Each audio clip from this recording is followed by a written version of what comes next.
University episode 6ல என்ன நடக்குது பார்க்கலாம். அதுக்கு முன்னாடி நம்ம சேனலை சப்ஸ்கிரைப் பண்ணாங்க, சப்ஸ்கிரைப் பண்ணிக்கோங்க. கூடவே பக்கத்துல இருக்க பெல் ஐக்கானை கிளிக் பண்ணிக்கோங்க. மறக்காம ஒரே ஒரு லைக் போடுங்க. வாங்க இப்ப வீடியோக்குள்ள போகலாம். எடுத்த உடனே லாஸ்ட் எபிசோட்ல 3 பேர் இறந்துட்டாங்களே, அது ஒரு சீரியஸ் சிச்சுவேஷன். அதனால ஜென், விபி, கேத், ரிட்ஸி இந்த 4 பேரும் அதை பத்தி பேசிட்டு இருக்காங்க. அப்போ அங்க வந்த சுப்ரீமோ காதுல இது விழுந்துருது. உடனே அவரு ஸ்டூடெண்ட் கவுன்சில் அத்தாரிட்டிய எல்லாரும் ரெஸ்பெக்ட் பண்ணணும், உங்க பொறுப்பை சீரியஸா எடுத்துக்கோங்க, கவுன்சில் பவர் ஸ்ட்ராங்கா இருக்கணும், புரியுதான்னு சொல்றாரு. ஆனா ஜென் அவரு சொன்னதை பெருசா எடுத்துக்காம தண்ணி குடிக்கிறா. அதை பார்த்த சுப்ரீமோ, ஜென் வேணும்னா இந்த மீட்டிங்க அப்புறமா வச்சுக்கலாமா, நீங்க கொஞ்சம் பிரேக் எடுக்கணும்னு தோணுதுன்னு சொல்றாரு. அதுக்கு ஜென் சிரிச்சுக்கிட்டே, சுப்ரீமோ நீங்க கொஞ்சம் டென்ஷன் ஆயிட்டீங்க போல இருக்கு, இங்க நடக்கிறத சரி பண்ணணும்னு நீங்க மட்டும் இல்ல நாங்களும் முயற்சி பண்ணிட்டு இருக்கோம், அதனால காமா ஹேண்டில் பண்ணலாம்னு சொல்றா. இன்னொரு பக்கம் ஜென் பேசுறத பார்த்த ஃப்ரிட்ஸி, அவளுக்கு கொஞ்சம் கோவம் வரும்னு எனக்கு தெரியும், ஆனா இப்போ சுப்ரீமோ கிட்ட கடுமையா பேசிட்டான்னு விபி கிட்ட சொல்றா. அப்போ ஜென் அங்க இருந்து போக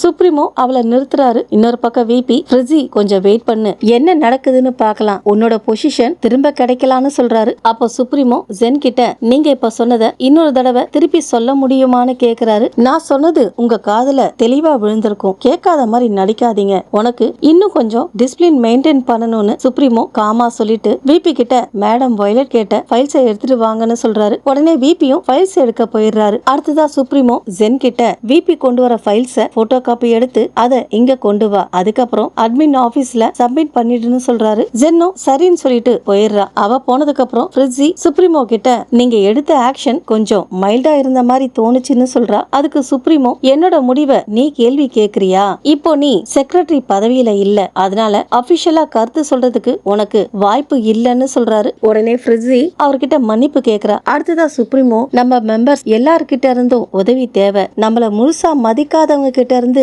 உதவி கிடைச்சாலும் பரவாயில்லன்னு சொல்றாரு. இன்னொரு பக்கம் விபி ஜென் கிட்ட சுப்ரீமோ சொன்ன ஃபைலை கொடுத்துட்டு, நீ ரொம்ப லக்கி, சுப்ரீமோ மேல கடுமையா ஆக்ஷன் எடுக்க போறாருன்னு நினைச்சேன்னு சொல்றாரு. அதுக்கு ஜென், ஏன் அப்படி சொல்றீங்கன்னு கேக்குறா. நீ இப்படி நினைப்பன்னு நான் எதிர்பார்க்கல, ஆனா நான் அதை தப்பா எடுத்துக்கல, அப்புறம் சுப்ரீமோ ஒன்ன கொஞ்சம் ஸ்பெஷலா கவனிக்கிற மாதிரி தெரியுது, அதான் கொஞ்சம் ஆச்சரியமா இருக்குன்னு சொல்றாரு. அதுக்கு ஜென், எனக்கு அவரோட உதவி தேவையில்லைன்னு சொல்றா. நீங்க சொல்றது சரியா இருக்கலாம், கவனமா இருக்கிறது நல்லதுதான், சுப்ரீமோ கிட்ட நெருக்கமா போறது கொஞ்சம் ரிஸ்கா இருக்கலாம், அவர் என்ன முடிவு எடுக்க போறாருன்னு யாராலையும் ப்ரெடிக்ட் பண்ண முடியாது, அதனாலதான் கொஞ்சம் கவனமா இருங்கன்னு சொல்றேன். அதுக்கு ஜென் சிரிச்சுக்கிட்டே, அதாவது அவர் ரொம்ப ஸ்ட்ரிக்டான ஆளுன்னு சொல்றீங்களான்னு கேக்குறா. ஜென், நீங்க ஜாலியா எடுத்துக்கிறீங்க, ஆனா விஷயம் கொஞ்சம் சீரியஸ் ஆனது, நீங்க நினைக்கிறத விட அவர் எடுக்கிற ஆக்ஷன் இன்னும் கடுமையா இருக்கும், நீங்க கொஞ்சம் தப்பா புரிஞ்சுக்கிட்டீங்கன்னு தோணுதுன்னு சொல்றாரு. நான் எல்லாத்துக்கும் தயாரா இருக்கிறேன்னு இவ சொல்ல, அதுக்கு விபி, உண்மையாவா, சரி இத பத்தி நாம இன்னும் கொஞ்சம் பேசலாம்னு சொல்ல,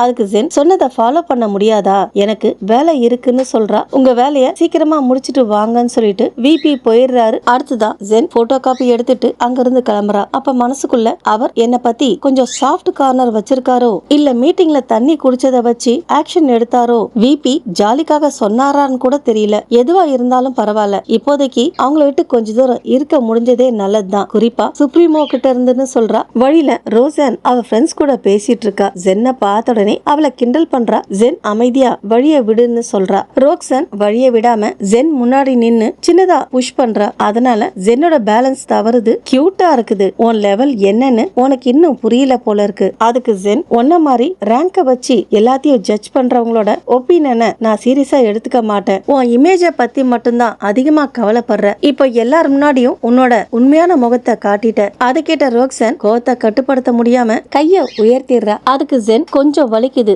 என்னோட ஃபுல் ஸ்ட்ரென்த்தை டெஸ்ட் பண்ணாதீங்கன்னு சொல்லிட்டு கைய உயர்த்துறா. அதுல ரோக்சன் தடுமாறி கீழே உட்கார்ந்துடுறா. ஏற்கனவே ரோக்சன் சின்ன விஷயத்த பெருசா எடுத்துக்கிட்டு ரியாக்ட் பண்ணுவா, இப்ப நடந்ததுக்கு அவ ரியாக்ஷன் இன்னும் அதிகமா இருக்கு. அதை பார்த்த ஜென், நீ ரொம்ப ஓவரா ரியாக்ட் பண்ற, உன்ன குயின்னு சொன்னாங்க, நீ அந்த லெவலுக்கு இல்லன்னு சொல்றா. அதுக்கு ரோக்சன், இதுக்காக நீ வருத்தப்படுவ, இது ரே சில்வானியாக்கு தெரிஞ்சா என்ன ஆகும் தெரியுமான்னு கேக்குறா. நீ நினைக்கிற மாதிரி நான் பயப்பட மாட்டேன், போய் சொல்லிக்கோன்னு சொல்லிட்டு ஜென் அங்க இருந்து போயிடுறா. அடுத்ததான் ஜென் எஸ்எஸ்ஜி ஆபீஸ்க்கு போறா. அங்க யாருமே இல்ல, அதனால போட்டோ காப்பிய சுப்ரீமோ டேபிள்ல வச்சுட்டு அடுத்ததா மேடம் வயலட்ட பார்த்து அவங்க கிட்ட கொடுக்க வேண்டிய பேப்பர்ஸ கொடுக்கறா. அப்போ அவங்க டேபிள் மேல இருந்த போட்டோஸ பாக்குறா. அத பார்த்த பிரின்சிபல், ஜென் உன் கவனத்தை ஏதாவது ஈர்த்துச்சான்னு கேக்குறாங்க. இவ இல்லன்னு சொல்றா. ஆர்வங்கிறது ஒரு ஸ்டூடெண்ட்டுக்கு ரொம்ப முக்கியமான ஒரு குணம். சொன்னவங்க டேபிள் மேல இருந்த ஒரு போட்டோ எடுத்து காமிச்சு, இதுல உனக்கு ஏதாவது ஆர்வம் வந்துச்சான்னு கேக்குறாங்க. ஜென் அதுக்கு பதில் சொல்லல. இதுக்கு முன்னாடி எனக்கு ஆம்பிஷனே இருந்தது கிடையாது. சும்மா டீச்சிங் பண்ணிட்டு இருந்தாலே போதும்னு நினைச்சேன். ஒரு விஷயத்துக்கு பழகி போன மக்களை அவ்வளவு சுலபமா மாத்த முடியாதுன்னு இப்போ எனக்கு தெளிவா புரியுது. அதனால புதுசா ஒரு சிஸ்டத்தை உருவாக்கணும், இந்த ஸ்கூல்ல என்ன நடக்கணும்னு நான் முடிவு செய்யணும்னு நினைச்சேன். அதுக்காக மேல போக முயற்சி பண்ணேன். இப்போ நல்லா செஞ்சிட்டேன்னு நினைக்கிறேன். நீ என்ன நினைக்கிற ஜென்? நிச்சயமா நான் நினைக்கிறது தான் நீயும் நினைப்பேன்னு நினைக்கிறேன். நான் போதுமான அளவுக்கு பழைய விஷயத்தை பத்தி பேசிட்டேன். இருட்ட போகுது, அதனால சீக்கிரமா உன் ரூமுக்கு போயிடு. இந்த பேப்பர்ஸ நாளைக்கு யார் மூலமாவது SSG ஆபீஸ்க்கு அனுப்புறேன். சொன்னவங்க ஜென்ன ஒரு முறை பார்த்துட்டு நீ எனக்கு இன்னொருத்தரை ஞாபகப்படுத்துறேன்னு சொல்றாங்க. ஜென் அதுக்கு எதுவும் சொல்லாம அங்க இருந்து கிளம்பிடுறா. பிரின்சிபல் ரூம்ல இருந்து வெளியே வந்த ஜென்ன பார்த்த வெனசா, ஜென் ரோக்சன் கூட நடந்ததை பத்தி எல்லாரும் பேசிட்டு இருக்காங்க, அது உண்மையானு கேக்குறா. யாரு என்ன பேசுறாங்கன்னு முக்கியம் இல்லன்னு ஜென் சொல்ல, அதுதான் முக்கியம் ஜென். நாம இது வரைக்கும் இந்த மாதிரி விஷயத்துக்கு எப்போ அடங்கி போயிருக்கோன்னு இவ கேட்க, அது வெளியே இங்க கிடையாது, உனக்கு பயமா இல்லையா? இங்க நீ மட்டும் இல்ல, உன்னோட ஆக்ஷனால நாங்களும் பாதிக்கப்படுறோம். இதெல்லாம் விட்டுட்டு படிப்புல கவனத்தை செலுத்து, நல்லா படிச்சு ரேங்க்ல மேல போ, அதுதான் முக்கியம். சுயநலமா இருக்காத, ஒரு முறையாவது எங்களை பத்தி யோசிச்சு பாருன்னு சொல்றா. அடுத்ததா ஃப்ரெண்ட்ஸ் 6 பேர் ஒன்னா உட்காந்து அசைன்மெண்ட் எழுதிட்டு இருக்காங்க. அப்போ அங்க வந்த ஃப்ரிட்ஸி ஜென்ன சுப்ரீமோ வர சொன்னதா சொல்றா. ஜென்னும் சுப்ரீமோவை பார்க்க போறா. போற வழியில மேட் அவகிட்ட நீயும் வெனிசாவும் ஓகேவா, ஏதாவது நடந்துச்சான்னு கேக்குறாரு. எங்க 2 பேருக்கும் வாக்குவாதம் ஏற்பட்டுச்சு, அவகிட்ட மன்னிப்பு கேட்கணும்னு சொல்றா. ஜென் நீ ஃப்ரெண்ட்ஸ் மேல ரொம்ப அன்பு வச்சிருக்கன்னு தெரியும், ஆனா உன் அன்பு இப்போ கொஞ்சம் மாறிட்ட மாதிரி தெரியுது. அதுவும் அந்த சுப்ரீமோ மேல நீங்க 2 பேரும் ரொம்ப க்ளோஸ் ஆயிட்ட மாதிரி தெரியுது. நான் ரீப்ளேஸ் ஆகுறேன்னு கேக்குறாரு. அப்படிலாம் ஒண்ணும் இல்லடா, நாங்க 2 பேரும் சேர்ந்து வேலை பாக்குறதுனாலதான் நெருக்கமா இருக்கிற மாதிரி தெரியுது. அவன் எனக்கு குட் மார்னிங் சொல்ல மாட்டான், இன்னைக்கு எப்படி போச்சுன்னு கேட்க மாட்டான், எதுக்காகவோ எப்பவும் தனியா தான் இருப்பான். உன் மனசுல நான் தான் இருக்கேன்னு எனக்கு தெரியும்னு மேத் சொல்ல, அட பாவி லூசுன்னு இவ சொல்ல, நான் லூஸ் இல்ல, உண்மையதான் சொல்றேன். உனக்கு என்னதான் பிடிக்கும்? அந்த சுப்ரீமோ உன்னை அதிகமா வேலை வாங்குறான், எதுக்காக சும்மா உன்னை கூப்பிடுறான்னு தெரியல. உன்னை நான் ரொம்ப மிஸ் பண்றேன், உன் கூட டைம் ஸ்பெண்ட் பண்றத ரொம்ப மிஸ் பண்றேன்னு சொல்றான். அதுக்கு ஜென் டைம் ஆயிடுச்சு, நான் போகணும், அப்புறம் பார்க்கலாம் பெஸ்ட் ஃப்ரெண்டுன்னு சொல்லிட்டு கிளம்ப, மேட் அவளை தடுத்து ஹேண்ட்ஸம் நானா இல்ல அந்த சுப்ரீமோவான்னு கேட்க, அப்போ சுப்ரீமோ வெளியே வர்றதுக்கும் ஜென் நீதான் ஹேண்ட்ஸம்னு சொல்றதுக்கும் கரெக்டா இருக்குது. அப்போ சுப்ரீமோ லேட் ஆயிடுச்சு உள்ளவான்னு கூப்பிட ஜென் போயிடுறா. உள்ள போனதுக்கு அப்புறம் சுப்ரீமோ ஜென் கிட்ட நான் என்னோட வாக்குறுதிய காப்பாத்திட்டேன், நீ உன் ஃப்ரெண்ட்ஸ் கூட நேரத்தை செலவு பண்ற, ஆனா நான் கூப்பிட்டா மட்டும் காக்க வைக்கிற, இது சரியா? உனக்கே தெரியும்ல, இன்னொரு முறை லேட் பண்ணாதன்னு சொல்றாரு. அடுத்ததா உனக்கும் ரோக்ஸானுக்கும் நடந்த விஷயத்தை பத்தி கேள்விப்பட்டேன், அவ இந்த யூனிவர்சிட்டியோட குயின், அவளை தடுக்கிற பவர் உனக்கு இல்ல, கவனமா இரு, நீ ஒரு சாதாரண செக்ரட்டரி தான், அதனால என்ன, எனக்கு அதை பத்தி எல்லாம் கவலையே கிடையாது. யாராவது என்கிட்ட தவறா நடந்துகிட்டாங்கன்னா நான் நியாயமா நடந்துப்பேன், அது யாரா இருந்தாலும் அதை பத்தி கவலைப்பட மாட்டேன். நான் சொல்றது உனக்கு புரியலன்னு தோணுது, அதனால உனக்கு புரியுற மாதிரி சொல்றேன். முழு கேன்டீனையும் நீ சுத்தம் பண்ணணும், பளிச்சுன்னு இருக்கணும். என்னது ஒரு வாரமாவா? உண்மையாவான்னு அவ கேட்க, ஆமா இன்னையில இருந்தே தொடங்குன்னு சொல்றாரு. சரின்னு சொல்லிட்டு அவளும் போயிடுறா. அடுத்துதான் ஜென் போயிட்டு ஒரு கிளாஸ் அட்டென்ட் பண்றா. அங்க பாடம் எடுத்த டீச்சர் ஸ்டூடெண்ட்ஸ் கிட்ட ஒரு கேள்வி கேக்குறாங்க. ஒரு பொண்ணு எழுந்துச்சு அதுக்கு பதில் சொல்றா. பதில கேட்ட டீச்சர் அந்த பொண்ணை பாராட்டி அன்பா பேசுறாங்க. அதை பார்த்த ஜென்னுக்கு அவங்க 2 பேரும் ஒரு ஃபேமிலி மாதிரி தோணுது. இந்த யூனிவர்சிட்டிக்குள்ள அவங்க அன்பை பாக்குறப்போ ரொம்ப நிம்மதியா இருக்கு. அவங்க 2 பேரையும் பார்த்த ஜென்னுக்கு வெனசா ஞாபகத்துக்கு வர, உடனே அவகிட்ட மன்னிப்பு கேட்கணும்னு தோணுது. ஜென் கிளாஸ்ல இருந்து வெளியே போக செலின் வரா. நீ ஓகேவான்னு இவ கேட்க, அதுக்கு அவங்க வராங்க, கவனமா இரு, நீ மட்டும் இல்ல நாம எல்லாரும் கவனமா இருக்கணும், உன் ஃப்ரெண்ட்ஸ்ல ஒருத்தர் அவங்க கூட சேர்ந்துட்டாங்களோன்னு சந்தேகமா இருக்கு,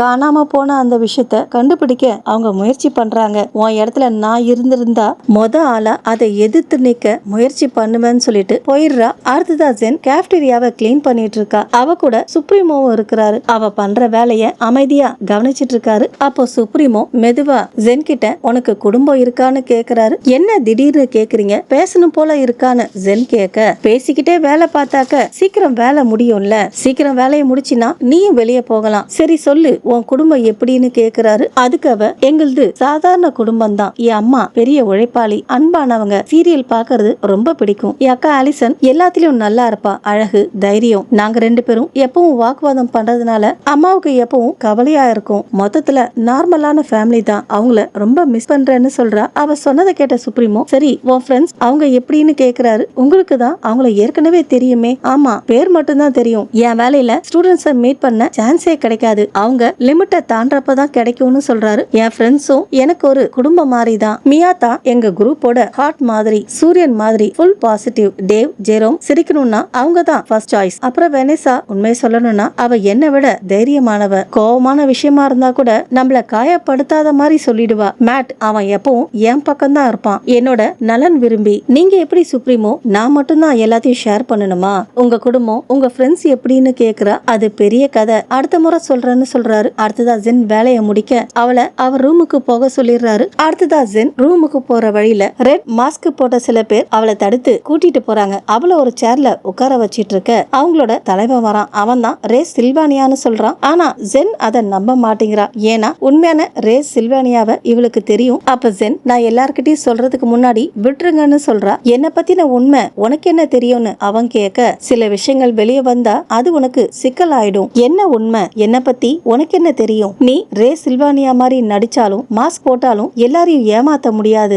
ஏன்னா நீ உண்மையான ரே சில்வானியா கிடையாதுன்னு சொல்றா. அவ அப்படி சொன்னதை கேட்ட உடனே அவன் உடம்பு நடுங்குற மாதிரி தெரியுது. அத பார்த்த ஜென், பாத்தியா அவன் பேரை சொன்னதுக்கே நீ கலங்கிட்ட. நீ அவன மாதிரி மாஸ்க் போட்டாலும் அவன ஆக முடியாது. ரே சில்வானியா விஷயத்துல நீ என்ன ஏமாத்த முடியாது. ஏன்னா ஒரு முறை நான் உண்மையான ரே சில்வானியாவை பார்த்திருக்கிறேன். அதனால உனக்கும் அவனுக்கும் இருக்க வித்தியாசம் எனக்கு நல்லா தெரியும். நீ அவனுக்கு சமம் இல்லைன்னு சொல்ற. அப்போ அவன் குழுல இருந்த சில பேர் வந்து, பாஸ் எங்கேயோ யாரோ சத்தம் போடுற மாதிரி கேக்குது, உடனே போய் பார்க்கணும்னு சொல்றாங்க. அதுக்கு இவன் நீங்க போய் பாருங்கன்னு சொல்லி அவங்கள அனுப்பிட்டு மாஸ்க கட்டிட்டு ஜென் கிட்ட, உண்மையை சொல்லணும்னா உன்னை இங்கிருந்து அனுப்புறத தடுக்கலாம், ஆனா நான் அப்படி பண்ண மாட்டேன். உன்னை கொஞ்சம் தப்பா புரிஞ்சுக்கிட்டேன். நான் எல்லாரையும் குழப்பிட்டேன். ரோக்ஸானா கூட இந்த விஷயம் ரொம்ப சிக்கலானது. நாம ரெண்டு பேரும் ஒருத்தருக்கு ஒருத்தர் உதவி பண்ணிக்கலாமான்னு கேக்குறான். அதுக்கு ஜென், வாவ் இப்போ உனக்கு அதிகாரம் இருக்குதா? அதுக்கு அவன் சிரிச்சுக்கிட்டே, ஒரு டீல் பண்ணலாமா? சொன்னவன் டைமை பார்த்து, இப்ப மணி